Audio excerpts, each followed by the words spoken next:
Et maintenant, nous allons écouter avec plaisir Sophie Nordman pour voilà, parce qu'on va pas faire de questions pour qu'elle ait le temps aussi de nous parler. C'est un sujet passionnant. État de César, état de David. Esquisse d'une théorie politique à partir de la lecture d'Autrement qu'être. Alors j'ai oublié de préciser que Sophie enseigne la philosophie à l'école pratique des hautes études. Maintenant c'est fait. Merci Joël, je suis navrée que tu aies dit que c'était un sujet passionnant parce que justement j'allais commencer par dire que c'était pas de ça dont j'allais parler. Ah bah mince. Bon, tout d'abord, moi aussi aux organisateurs du colloque, à Flora, à Joël, un grand merci, je suis ravie d'être là. Non, voilà, j'avais donné ce titre très tôt, et puis après, au fur et à mesure de l'élaboration de mon propos, je m'en suis un peu éloignée, bon, pas tout à fait quand même, mais est-ce qu'on peut.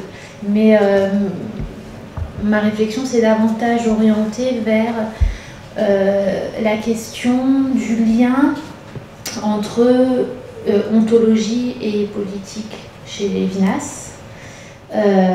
Et à partir d'un passage précis d'Autrement qu'être, il s'agit d'un passage que vous connaissez probablement tous et qu'on a déjà évoqué plusieurs fois lors de ce colloque. Il s'agit de ce passage des toutes premières pages d'Autrement qu'être. Mais enfin, ceci dit, c'est pas déconnecté de la question état de César et état de David sur laquelle on pourra revenir au moment de la discussion. Je vous lis ce passage en exergue de mon propos, c'est à la page 15 de l'édition de poche. Essai est inter-essai, l'essence est intéressement, je passe un peu intéressement, qui positivement se confirme comme conatus des étangs. L'intéressement de l'être se dramatise dans les égoïsmes en lutte les uns avec les autres, tous contre tous, dans la multiplicité d'égoïsmes allergiques qui sont en guerre les uns avec les autres et ainsi ensemble. La guerre est la geste ou le drame de l'intéressement de l'essence. Et Lévinas poursuit quelques lignes plus loin. L'essence ne se retournerait-elle pas en l'autre de l'essence par la paix où règne la raison suspendant le heurt immédiat des êtres, les êtres prenant patience, renonçant à l'intolérance allergique de leur persistance dans l'être, ne dramatisent-ils pas l'autrement qu'être, mais cette paix raisonnable, patience et longueur de temps et calcul, médiation et politique, la lutte de tous contre tous se fait échange et commerce, le heurt où tous contre tous, tous sont avec tous, se fait limitation réciproque et détermination d'une matière. Donc voilà, c'est autour de ce passage que va tourner mon propos. Et donc dans ce passage, on aura évidemment tous reconnu la référence à Hobbes, qui a déjà été évoquée par François Coppens dans sa communication. Et moi, ce qui m'intéresse dans ce passage, c'est que Lévinas y établit un lien entre politique et ontologie. Le texte s'ouvre sur des considérations ontologiques, essai, être, essence. Je vous rappelle qu'on est au tout début d'Autrement qu'être, dans la partie intitulée l'argument, donc c'est vraiment de ça dont il est question. Et puis, le texte passe presque, on pourrait dire, sans en avoir l'air, à un plan politique. La paix, la guerre, l'échange, le commerce, etc. Or, dans cette transition qui est presque subreptice de l'ontologie au politique, il me semble qu'il se joue quelque chose de tout à fait essentiel. Et il me semble que ce geste-là, de passage de l'ontologique au politique, n'est pas un geste évident, et que c'est un geste qui nous dit fondamentalement deux choses qui méritent d'être relevées, d'être approfondies. La première, c'est que toute ontologie porte en elle une politique. Et donc, il y a une certaine responsabilité, disons, de l'ontologie vis-à-vis de la politique qui découle d'elle, et je pense là notamment à Heidegger. Et puis la deuxième chose, ça nous dit aussi que Inversement, toute politique est sous-tendue par une ontologie, et dans cette idée qui est donc, qu'on trouve là dans ce passage en 1974 dans Autrement qu'être, on retrouve, me semble-t-il, une affirmation qui était déjà celle que Lévinas mettait au principe de ses quelques réflexions sur la philosophie de l'hitlérisme, donc en 1935. Dans ce texte de 1935, Lévinas dégageait l'ontologie générale qui sous-tend l'hitlérisme, et ici, il dégage l'ontologie générale qui sous-tend le modèle hobbesien, le modèle de Hobbes. Et à la nouvelle ontologie qu'il propose, celle de l'autrement qu'être, va correspondre aussi une nouvelle manière d'envisager la politique. Voilà, à partir donc de ces considérations liminaires, ma présentation va avoir deux objets. Le premier va consister à essayer de dégager le nouvel horizon qu'ouvre Lévinas pour la philosophie politique à partir donc de la nouvelle ontologie, enfin j'emploie ontologie entre guillemets parce que c'est justement de l'autrement qu'être dont il est question. Donc à partir de la nouvelle ontologie ou de la critique de l'ontologie qu'il propose donc dans celle de l'autrement qu'être. Et puis le deuxième enjeu, si j'ai le temps, consistera à proposer, à soumettre à la discussion une grille de lecture qui fasse apparaître les correspondances entre différentes catégories ontologiques et différentes manières d'envisager l'ordre politique. Donc, voilà, vous l'aurez compris, je n'aborderai pas ici la question politique à partir, comme on le fait souvent, de la question du tiers. Cette question a été largement évoquée et sur cette question du tiers, je voulais renvoyer aussi à cet essai, j'ai vu qu'il était hier à la librairie, cet essai de Georges Ancel, Politique d'Emmanuel Lévinas. Et dans cet essai, Georges Ancel montre que entre totalité et infini et autrement qu'être, s'opère un approfondissement sur la question politique qui est aussi une forme de renversement, puisque dans totalité et infini, Lévinas envisage la relation éthique comme une interruption du politique, comme une rupture avec le politique, qu'il définit comme, je cite totalité et infini, l'art de prévoir et de gagner par tous les moyens la guerre. C'est la politique. Et au contraire, dans Autrement qu'être, Lévinas change de perspective, puisque désormais, comme le souligne donc Georges, c'est l'ordre éthique lui-même qui va exiger la rationalité politique. Et donc c'est dans cette exigence éthique de rationalité politique que l'on rencontre les pages que l'on connaît sur le tiers et qui viennent d'être très largement évoquées par Yves. Or, il me semble que s'il peut y avoir entre totalité et infini et autrement qu'être, s'il peut y avoir un tel renversement, c'est parce que de l'un à l'autre, ce n'est pas de la même politique dont il s'agit. Lévinas rompt la politique dont il est question dans Autrement qu'être, ça n'est certainement plus l'art de prévoir et de gagner par tous les moyens la guerre. Lévinas rompt donc avec une certaine manière de concevoir la sphère politique, et par là même, il ouvre une autre manière d'aborder la question politique. Or, ce avec quoi Lévinas rompt, c'est justement avec le modèle hobbesien. Mais cette rupture avec le modèle hobbesien, elle ne se fait pas au niveau politique. Elle se fait sur le plan ontologique. Il s'agit d'une rupture ontologique. Et c'est la rupture ontologique qui va permettre l'ouverture d'un nouvel horizon politique. Quelle est donc l'ontologie générale qui sous-tend le modèle de Hobbes et avec laquelle précisément Lévinas va rompre? Cette ontologie générale, on la connaît, on en a déjà parlé, c'est celle du conatus, et c'est de cela, de cette ontologie du conatus dont il est question dans le passage que j'ai lu en exergue de mon propos. J'ai bien très rapidement, être, donc c'est chercher à persévérer dans l'être. Donc la loi de l'être, c'est la loi de la persévérance dans l'être. En termes hobbesiens, on dira que l'individu est mu par une passion qui est la crainte de la mort.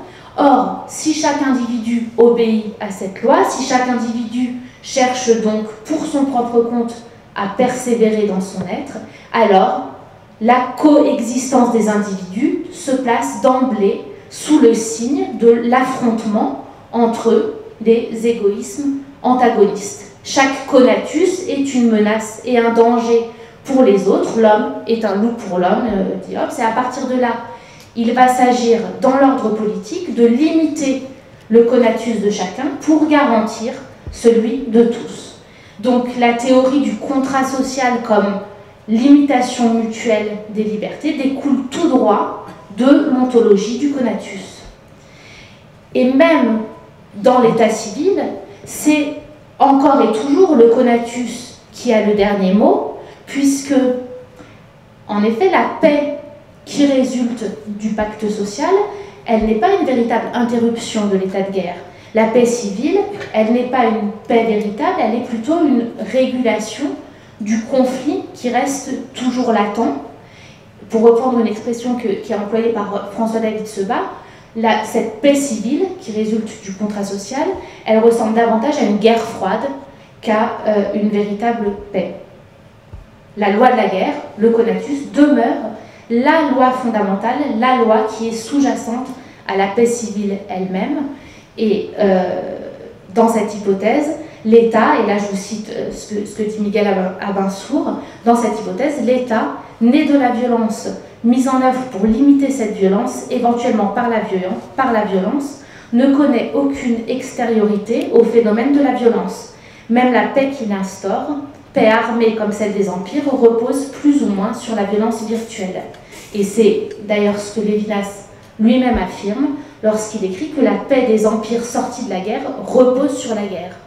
On ne peut pas, en effet, sortir de la loi de la guerre à partir de la loi de la guerre pour que l'état civil soit un véritable état de paix et non pas la simple régulation d'un conflit latent.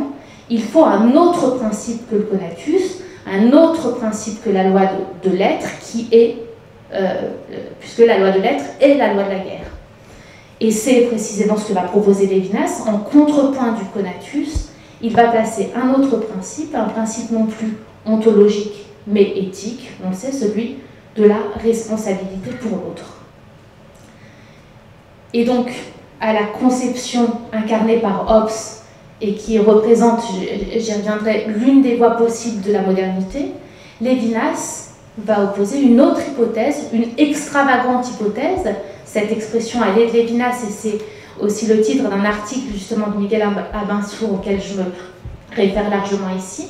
Cette hypothèse, c'est celle qui consiste à penser la genèse de l'ordre politique, non pas à partir du conatus, mais à partir de la responsabilité pour l'autre. Hypothèse qui consiste dès lors à concevoir l'ordre politique, non pas comme limitation mutuelle des conatus, mais comme limitation mutuelle de la responsabilité pour autrui. J'y reviens pas, on en a déjà parlé, et c'est cette extravagante hypothèse que Lévinas formule ainsi dans un passage de Totalité infinie qui a déjà été cité par François Coppens. Le social, avec ses institutions, ses formes universelles, ses lois, provient-il de ce qu'on a limité les conséquences de la guerre entre les hommes ou de ce qu'on a limité l'infini qui s'ouvre dans la relation éthique de l'homme à l'homme?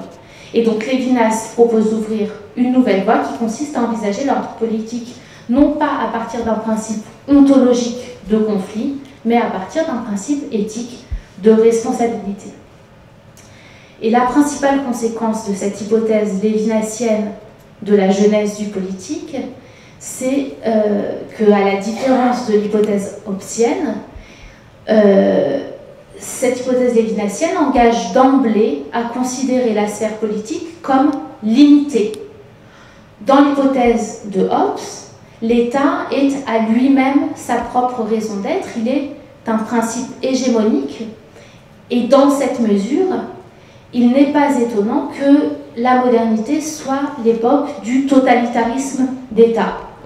C'est ce qu'a bien montré Hannah Arendt, le totalitarisme est un phénomène politique spécifiquement moderne, différent de la dictature ou de la tyrannie qu'on peut trouver à d'autres époques de l'humanité, et on le comprend puisque dans la conception moderne, telle qu'on peut l'envisager à partir de Hobbes, on ne peut pas assigner de limites à l'État, de limites aux politiques. Je vous cite encore ce qu'écrit Miguel Abensour. Un tel univers souffre de l'absence de lieu, d'instances, d'idées, à partir desquelles critiquer le recours à la violence ou son exercice spontané. Dans l'hypothèse hobbesienne, l'État est centré sur lui-même, il trouve son centre de gravité en lui-même, il obéit, pour reprendre une expression d'Emmanuel Levinas, à une logique centripète, et il finit par constituer à son tour un être qui persévère dans l'être, et on retrouve au niveau des États la guerre de tous contre tous dont on était parti au niveau des individus. A l'inverse, dans l'hypothèse lévinassienne, l'État est subordonné à un autre principe, celui de la responsabilité, et dès lors, la pierre de touche de la légitimité de l'État se trouve ailleurs qu'en lui-même. C'est ce que Lévinas évoque dans un article, dans l'article Dieu et l'ontothéologie. Je vous pose la question suivante. Quelle différence y a-t-il entre les institutions naissant de la limitation de la violence, modèle hobbesien, ou bien naissant d'une limitation de la responsabilité, modèle lévinassien? Et il répond, au moins celle-ci, dans le second cas, donc dans l'hypothèse lévinassienne, on peut se révolter contre ces institutions au nom même de ce qui leur a donné naissance. Donc dans au moins cette différence se joue en réalité quelque chose d'absolument énorme, la différence cruciale d'une possible limitation du politique, une différence qui prend tout son sens et toute son importance dans le contexte dans lequel écrit Lévinas, contexte donc d'un XXe siècle marqué par l'expérience politique du totalitarisme d'État. Ainsi, voilà, comme l'écrit encore Lévinas dans Paix et Proximité, la responsabilité de l'un pour l'autre dessine la limite de l'État. Donc, deux hypothèses qui engagent deux manières radicalement différentes de concevoir la sphère politique. Et si j'ai mis ces deux hypothèses en regard l'une de l'autre, c'est parce que je voudrais insister ici sur ce que j'aperçois, sur le parallélisme que j'aperçois entre la démarche de Lévinas et celle de Hobbes. Et à travers Hobbes, on peut parler même plus généralement des théoriciens modernes du contrat. Et je voudrais mettre en lumière ce parallélisme, en particulier parce qu'on peut avoir souvent tendance à reprocher à Lévinas une certaine forme d'irénisme et à opposer le réalisme d'un Hobbes, qui nous parlerait, on l'a dit, de l'homme tel qu'il est, alors que Lévinas serait une sorte de doux rêveur qui parle de la responsabilité, de la fraternité, etc. Or, il me semble que chez l'un comme chez l'autre, c'est un schéma vraiment très analogue qui est mis en œuvre, et ce schéma, c'est celui qui consiste à penser la genèse du politique à partir de ce que j'appellerais une fiction méthodologique. Cette fiction méthodologique, c'est celle de l'état de nature chez Hobbes, et on peut dire aussi chez Rousseau, chez les théoriciens modernes du contrat social. Cette fiction méthodologique, c'est celle de l'intrigue éthique chez Lévinas. Et quand je dis que dans les deux cas, il s'agit d'une fiction méthodologique, ce que je veux dire, c'est que l'état de nature chez Hobbes n'a rien de plus réel que l'intrigue éthique chez Lévinas. L'état de nature, on le sait, ça n'est pas un stade réel du développement de l'humanité, que ce soit sur le plan historique, sociologique ou psychologique. L'état de nature n'est pas une réalité, il est une hypothèse qui a un statut méthodologique, en ce sens qu'elle permet d'éclairer la genèse conceptuelle de l'ordre politique. Et il me semble que c'est quelque chose du même ordre que propose Lévinas. Il éclaire la genèse de l'ordre politique par une autre hypothèse que celle de l'état de nature. Cette autre hypothèse, c'est celle de l'intrigue éthique. Et comme il l'écrit dans Autrement qu'être, il remonte par là à un en-deçà plus ancien que l'intrigue de l'égoïsme noué dans le conatus de l'être. Donc, première idée que je soumets à la discussion, l'intrigue éthique a, me semble-t-il, un statut et une fonction méthodologique qui sont analogues à celle de l'état de nature chez Hobbes. Et l'un n'est pas plus réel que l'autre, ce n'est pas en ces termes-là que se pose le problème. Et donc, de ce point de vue, il me semble aussi que la démarche méthodique de Lévinas, elle n'est pas une démarche irénique, teintée de... Elle est une véritable démarche méthodique qui est tout aussi rigoureuse que celle des théoriciens du contrat. Dans les deux cas, il s'agit de partir d'une hypothèse théorique et méthodologique pour penser la genèse du politique, mais la différence, et c'est ça que je vais m'attarder un tout petit peu, la différence c'est qu'il ne s'agit pas évidemment de la même hypothèse. Les théoriciens du contrat social partent de la fiction de l'état de nature, Lévinas part de l'intrigue éthique. Or, si on regarde quelle est la différence entre ces deux hypothèses qui vont déterminer l'ensemble du mouvement de la pensée politique. Il me semble que cette différence entre les deux hypothèses, et c'est là que je rejoins le début de mon propos, elle n'est pas une différence de nature politique, elle est une différence de nature ontologique, précisément. C'est en ouvrant l'horizon de l'autrement qu'être, donc c'est ça que je veux dire par ontologique, enfin, la critique de l'ontologie par l'autrement qu'être, c'est en ouvrant l'horizon de l'autrement qu'être éthique que Lévinas est en mesure du coup de proposer une alternative à l'hypothèse hobbesienne. C'est donc l'hypothèse ontologique ou anti-ontologique justement qui détermine le mouvement même de la pensée politique, hypothèse qui engage de manière fondamentalement différente de considérer l'humanité. L'hypothèse hobbesienne est celle d'une humanité ancrée dans sa naturalité. L'hypothèse lévinassienne est au contraire celle d'une humanité qui se saisit, si on peut dire, dans sa contre-naturalité. Et donc voilà pour ce lien entre ontologie et politique, et il me semble qu'on peut aller plus loin, et je voudrais pour finir soumettre à la discussion une hypothèse de lecture qui fait un pas de plus par rapport à ce que j'ai évoqué là. Il me semble qu'on peut distinguer, et là j'irai un peu vite mais on pourra y revenir dans la discussion, il me semble qu'on peut distinguer chez Lévinas trois formes de catégories structurantes qui renvoient à trois modes d'être. Ces trois catégories, ces trois modes d'être, je l'ai développé ailleurs, donc là je reprends simplement la conclusion de travaux antérieurs et je passe assez vite. Ces trois modes d'être, ce sont, donc que je vois à l'œuvre de manière structurante chez Lévinas, ce sont l'être païen, l'être occidental et l'être juif.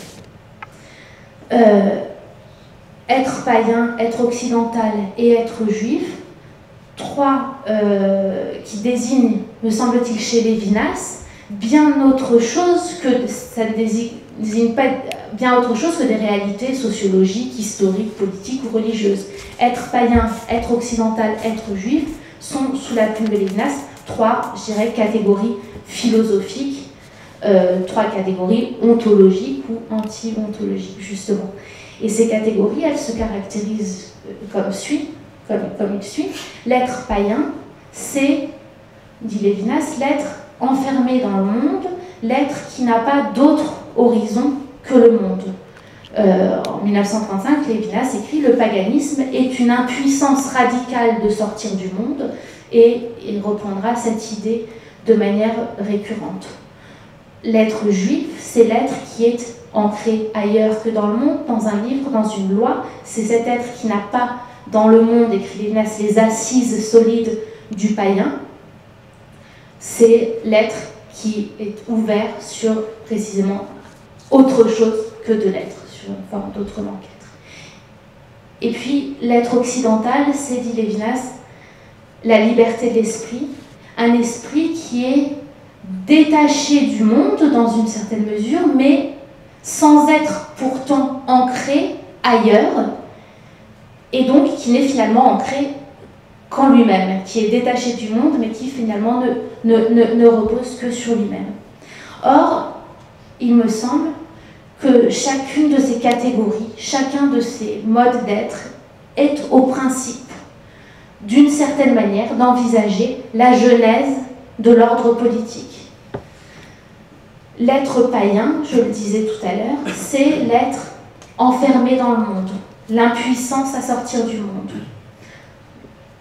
Le grand, si on peut dire, représentant du paganisme pour Lévinas, c'est Aristote. C'est à partir d'une réflexion sur Aristote que Lévinas, précisément, élabore cette catégorie de paganisme dans l'article intitulé « L'actualité de Maïmonide ». Or, si on ouvre la politique d'Aristote, il apparaît qu'Aristote conçoit la genèse de l'ordre politique de manière tout à fait conforme précisément à cet être païen. L'être païen, c'est l'être enfermé dans le monde. Or, la genèse de l'ordre politique pour Aristote, consiste précisément à inscrire la genèse de la cité dans l'ordre du monde, dans l'ordre de la nature. Je vous lis juste ce passage du tout début de la politique. Voilà ce qu'écrit Aristote. Aristote il décrit la genèse de l'ordre politique, la genèse de la cité. Il écrit « La première union nécessaire est celle de deux êtres qui sont incapables d'exister l'un sans l'autre. » C'est le couple. C'est le cas pour le mâle et la femelle en vue de la procréation. D'autre part, la première communauté formée de plusieurs familles en vue de la satisfaction des besoins qui ne sont plus purement quotidiens, c'est le village. Par sa forme la plus naturelle, le village paraît être une extension de la famille. Enfin, la communauté formée de plusieurs villages est la cité au sens plein du mot. C'est pourquoi toute cité est un fait de nature, s'il est vrai que les premières communautés le sont elles-mêmes. Donc pour Aristote, la genèse de la cité est un processus naturel, celui du passage de l'individu au couple, du couple à la famille, de la famille au village, du village à la cité. Tout cela se fait dans la continuité de l'ordre du cosmos et la cité est un fait de nature. Au contraire, pour l'être occidental, et je pense ici notamment aux théoriciens modernes du contrat, l'état civil est conçu comme une rupture avec l'état de nature. Et là, je ne parle pas seulement de Hobbes, on peut penser aussi évidemment à Rousseau. L'état civil est le passage d'un ordre naturel à un ordre rationnel. Et dans cette rupture, dans ce passage, il me semble qu'on peut voir l'analogue de ce qui caractérise précisément sous la plume de Lévinas l'être occidental, à savoir cet être qui est détaché du monde, qui rompt avec le monde, sans pourtant être ancré ailleurs, et donc qui ne repose qu'en lui-même, d'où cette logique centripète de l'État qu'on a évoquée tout à l'heure. Et puis, enfin, voilà, l'être juif, lui, c'est l'être que je caractérisais un peu rapidement comme l'être qui n'a pas ses assises solides dans le monde et qui est ouvert, et qui est ancré ailleurs.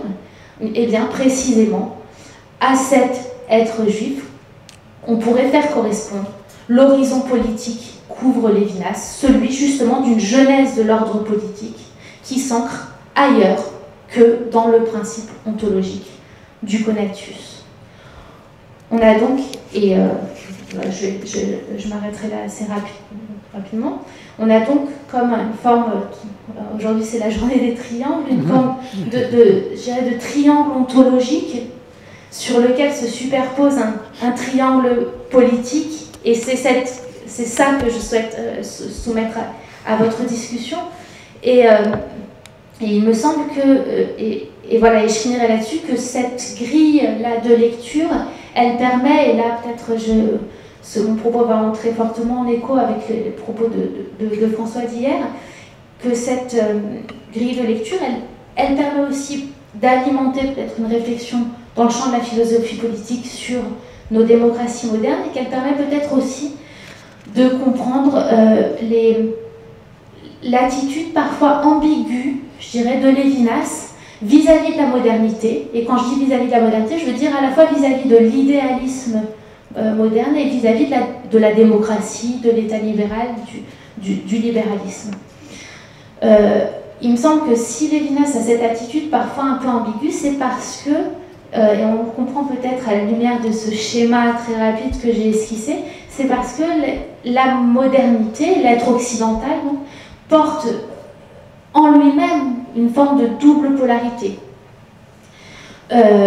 Double polarité, cet être occidental, c'est cet être qui est détaché du monde sans être ancré en rien d'autre et qui, dès lors, peut soit être à nouveau happé par l'être, et c'est ça que Lévinas désigne comme l'échec de l'idéalisme. Dans De l'évasion, Lévinas dit bien cela, il dit l'idéalisme avait pour programme de sortir de l'être, mais il n'a pas mesuré suffisamment le poids de l'être, et du coup il est retombé, il a été à nouveau happé par l'être, et il me semble que c'est, sur le plan politique, l'une des polarités de la modernité, et d'être à nouveau happé par l'être, et c'est peut-être cela l'hitlérisme, que justement, puisque justement Lévinas définit l'hitlérisme comme une sorte de nouveau paganisme. Dans l'actualité de Maïmonide, il parle de l'hitlérisme en disant que le paganisme relève la tête.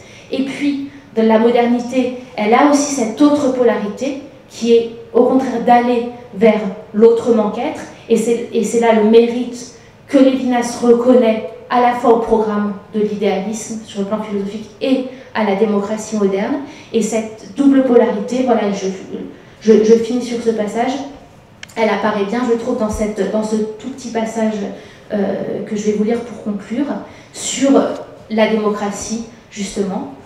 Lévinas écrit, c'est peut-être là l'excellence, alors j'ai pas noté la référence, mais je pourrais la retrouver, c'est peut-être là l'excellence même de la démocratie, dont le foncier libéralisme correspond à l'incessant remords profond de la justice, législation toujours inachevée, toujours reprise, législation ouverte au mieux, elle atteste, donc là c'est de la démocratie dont il est question, elle atteste une excellence éthique et son origine dans la bonté, dont l'éloigne pourtant, toujours un peu moins peut-être, les nécessaires calculs qu'impose une socialité multiple, calculs qui recommencent sans cesse. Elle sait qu'elle n'est pas juste autant que la bonté qui la suscite est bonne. Quand elle l'oublie, elle risque de sombrer dans un régime totalitaire et salinien. Donc voilà, la démocratie qui est à la fois vers l'excellence éthique, mais qui en même temps est toujours menacée de retomber, de sombrer dans un régime totalitaire. Je crois qu'à la lumière de cette grille ontologique, je ne sais pas comment l'appeler autrement, on peut comprendre cette double polarité que la modernité recèle en elle-même. Voilà, je m'arrête là, je vous remercie.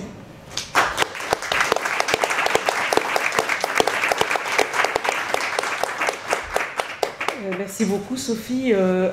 Donc vous avez vu que notre oratrice à plusieurs reprises a fait appel au public. Hein. Voilà, en s'exposant aux flèches et aux interrogations du public. Simplement, il faut qu'on termine à -25, puisque après il faut qu'on aille à ombre blanche, qu'on ait le temps de souffler un petit peu. C'est toi Jean-François le premier, j'ai pas... C'est Jean-François. Alors Jean-François, et après Michel, et après... Oula, combien de mains? Alors je ne sais plus si c'est Georgie ou Corinne. Alors soyez brefs, chers amis. Ouh là là. Et François. Bon, alors soyez brefs, chers amis, pour que nous... Enfin, voilà, qu'on puisse en faire le plus possible. Voilà, alors tiens, voilà, excuse-moi. Merci Sophie, c'est très clair comme d'habitude chez toi. Et je voudrais simplement que tu éclaircisses un peu ce que tu appelles l'ambiguïté de Lévinas, parce que le texte que tu as cité à la fin est très beau, il répond en partie à la question, notamment celle du libéralisme, de la pensée moderne.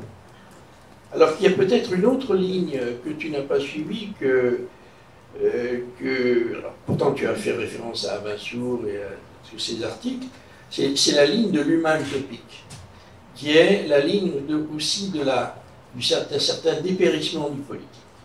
Hein, je pense notamment à la formule politique après, le célèbre article des temps modernes sur le voyage de Salat à Jérusalem, et on pourrait porter ces deux lignes. D'une part, je pense que là, François a certainement des choses à dire aussi, sur le contre, ce que Abensour appelle le contre-ops de Lévinas. Hein.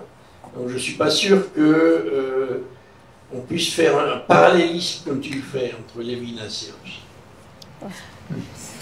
Enfin,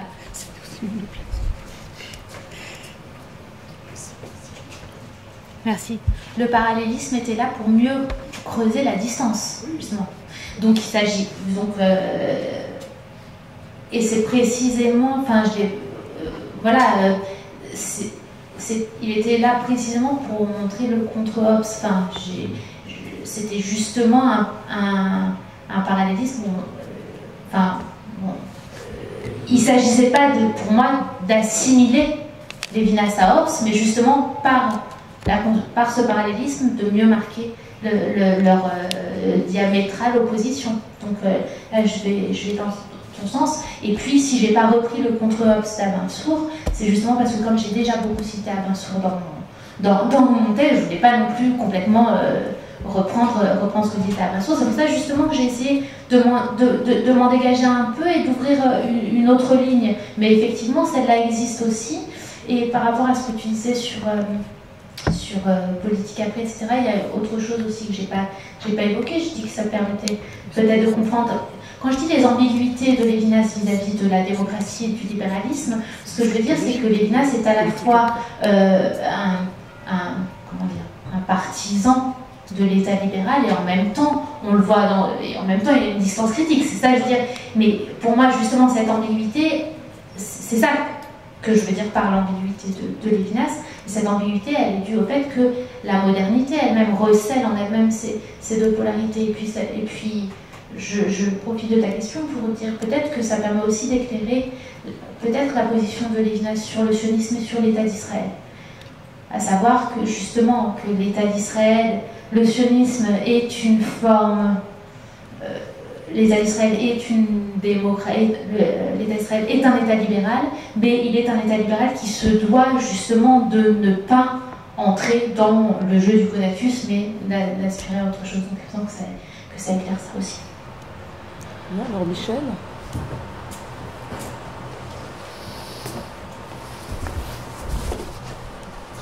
Merci. Je voudrais aussi commencer par te remercier pour cet exposé que j'ai trouvé vraiment magnifique, très clair et très convaincant. Je voudrais te poser une question sur le moment où tu parlais du réalisme et où tu mettais sur un pied d'égalité Hobbes et Lévinas en termes de réalisme, et même tu identifiais finalement une sorte de proximité méthodologique entre les deux parce que les deux se fondaient sur une fiction. Et ma question, ce serait de dire, est-ce qu'il ne faut pas quand même considérer qu'il y a d'un côté une fiction positive et de l'autre une fiction normative? Est-ce que ce n'est pas deux déploiements assez différents finalement de l'idée de fiction pour que finalement il y ait quand même une distance méthodologique entre les deux?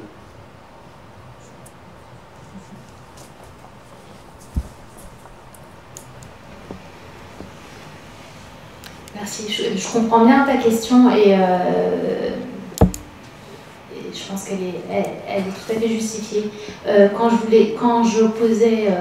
mettais sur un même plan, c'était justement pas pour leur réalisme, mais pour leur non-réalisme. Je veux dire que finalement, chez Hobbes aussi, l'état de nature, c'est aussi une hypothèse méthodologique. C'est plutôt ça que je veux dire.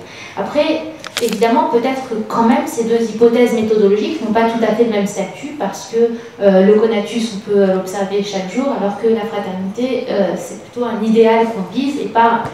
Enfin, si je comprends bien, c'est ça le sens de ta question. Néanmoins là où ce qui me semble quand même important, et c'est pour ça qu'il est important pour moi de replacer les deux dans leur statut d'hypothèse, c'est que, je l'ai dit mais en passant, c'est que ça engage quand même la question de l'humanité en l'homme.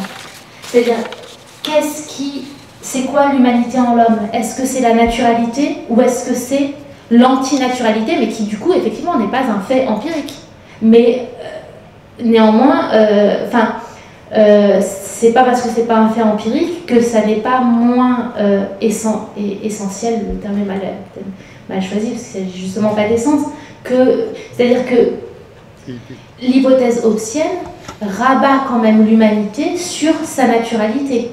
Or, est-ce que l'humanité n'est pas précisément ce qui se définit par l'antinaturalité? C'est là pour moi que c'est l'un des mérites de cette hypothèse lévinasienne.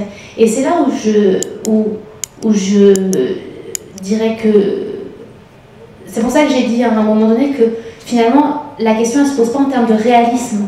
C'est pas de réalisme. La question c'est pas de savoir si c'est réaliste ou pas. La question c'est de savoir quelle hypothèse on fait sur l'humanité. Et voilà. J'essaye de ne pas être trop longue. Bien, alors, oui, non, mais c'est très bien. Il faut bien que l'oratrice réponde tout de même. Voilà, c'est tes réponses qui nous intéressent aussi. Et là, il nous reste vraiment 2 minutes. Hein. Donc, alors, c'était Corinne, c'était Georgie, je crois que c'était Corinne. Les deux. Si je ne me trompe pas. Alors, bon, ben écoutez... J'ai 30 secondes. D'accord, alors vous vous partagez... peut-être qu'on peut prendre ensemble vos remarques. Hein. On peut peut-être... Bon, alors si... Peut-être que oui, il y avait François aussi. Peut-être que vous posez vos questions l'un après l'autre. Peut-être vous posez tous les trois vos questions. Et même dans ta réponse à Michel, je pense que quand même, chez Hobbes, c'est pas une fiction méthodologique comme chez Rousseau. Ça n'est pas écartons tous les faits et non pas trait à la question. Bon. Donc je pense qu'il y a une espèce de collusion entre tous les théoriciens de contrat, où tu assimiles Hobbes à Rousseau, ça n'est pas le cas. Et l'état de nature chez Hobbes, il est obtenu par soustraction. Que serait la communauté sans la loi? Ce serait la guerre de tous contre tous. Et ça, c'est quand même la guerre civile à laquelle Hobbes a affaire. Donc on n'est pas du tout dans la même hypothèse. Et donc là, il y a, tu l'appelles comme tu veux, un réalisme ou pas, mais il y a quand même un ancrage historique. Et en plus, il y a un ancrage physique, parce que Hobbes, c'est d'abord une physique. C'est une physique des corps. Donc ça, c'est première objection. Et ma deuxième objection, c'est que la naturalité chez Hobbes, elle n'est pas, contrairement, et là je m'abriterai derrière Pascal, sur la lecture que Lévinas peut faire des auteurs, elle n'est pas seulement le chronatus. C'est-à-dire que ce qui est très compliqué chez Hobbes, c'est le statut du langage, c'est-à-dire les marques. Donc en fait, ce qui fait que l'homme est homme, l'humain chez Hobbes, c'est le langage. C'est-à-dire, et d'ailleurs, il n'y aurait pas de désir au sens hobbésien s'il n'y avait pas de langage, il n'y aurait pas cette fuite en avant. Donc je ne pense pas là qu'on puisse faire une espèce de symétrie entre deux. Voilà. Alors du coup, tout le monde pose des questions. Oui, alors là, c'était une précision en fait que nous a donnée Corinne. Hein. Alors maintenant, il reste vraiment, on a pratiquement plus de temps, mais on laisse 30 secondes à Georgie. Je regarde la petite aiguille. Alors j'avais une première remarque qui recouvre un peu celle de Corinne. Tu oublies Hegel et Rousseau quand tu les identifies à Hobbes, c'est tout à fait impropre. Parce que Rousseau, non, laisse-moi, j'ai 15 secondes. Donc ma première remarque, c'est que Rousseau a donné lieu à la Révolution française et Hobbes ne l'aurait pas donné. Ma deuxième remarque, ça c'est pas une remarque, c'est un reproche. Mettre Hitler parler de Hitler dans ce problème, je pense que c'est tout à fait inapproprié. Lévinas a sorti Hitler de tous ses efforts politiques et je pense qu'il faut le garder. Alors, est-ce que tu veux que François fasse aussi je sa veux bien, remarque parce que je pense que là, c'est plus des remarques et des... Enfin, voilà. Bien sûr, il faudrait que tu aies le temps de répondre, c'est clair. Non, c'est clair qu'il faut que tu puisses répondre, mais... Puis-je suggérer quelque chose, de réfléchir ultérieurement sur le statut du tiers. Parce que le tiers, ce n'est pas seulement la multitude, la multiplicité, c'est le tiers absent. Alors le tiers absent, on ne rejoint pas le tiers absent à travers le face-à-face, mais c'est déjà le dévisagement à travers les structures et les organisations du politique, de toutes les organisations au niveau hôpital, éducation, école, etc., qui forment pour Lévinas le politique et qui, à travers sa structure, rend possible la justice organisée. Mais d'autre part, il y a là-dedans, à travers l'éthique de la justice, de l'organisation, le suspicieux contre la justice même comme organisée. Ça veut dire qu'on a besoin d'un au-delà. Dans le politique des droits de l'homme, d'une justice meilleure, de la petite bonté. Alors là, je pense qu'il y a tout un travail à faire, surtout au niveau de la réflexion sur le tiers. Hier, j'ai déjà suggéré qu'on doit étudier le principe de responsabilité de Hans Jonas et faire une comparaison, une confrontation avec Lévinas et son idée du tiers et l'intergénérationnel, les droits de l'homme de ceux qui n'ont pas de droits parce qu'ils ne sont pas accordés, mais qui nous touchent tout. Alors là, il y a toute une réflexion à travers le statut du tiers à faire. Mais c'est une suggestion pour un autre colloque. C'est magnifique. Merci. Alors, il y avait François, juste avant. François, tu voulais... Ça y est. Ah bon. Bah, écoute, on va laisser Sophie réagir, non, enfin réagir et répondre. Très rapidement, non, je voulais juste répondre aux reproches, en fait. Qu'en fait, je ne comprends pas très bien parce que j'ai évoqué Hitler 2 fois dans mon exposé et les 2 fois, il me semblait, mais alors que c'était justifié. La première fois, c'était pour dire que cette préoccupation du lien entre politique et ontologie, elle était ancienne chez Lévinas et elle était déjà celle des quelques réflexions sur la philosophie du clérisme. Ça, c'est ce que j'ai... Donc voilà, mais ça, je ne crois pas que ce soit ça soit reproché. Et la deuxième fois où je l'ai évoqué, c'était pour dire que il y avait une forme, que le paganisme était autre chose qu'une époque historique révolue, qu'il y avait une forme de paganisme contemporain qui était l'iclérisme, et là encore, je le fais vraiment en référence à une citation de Lévinas qui, au tout début de l'article « L'actualité de Maïmonide », dit, à peu près textuellement, une barbarie arrogante est installée au cœur de l'Europe, le paganisme relève la tête. Et là, dans ce le paganisme relève la tête, c'est bien clairement une question. Donc, c'était juste ces 2 occurrences-là, et donc du coup, j'ai pas très bien compris. Donc c'est juste ces 2 occurrences qui me semblent justifiées parce qu'elles s'appuient sur les produits. Et du coup, j'ai pas très bien compris le reproche. Bon bah écoutez, Sophie et Georges, on va vous laisser vous expliquer. Enfin, vous expliquer gentiment, hein. Comme d'habitude.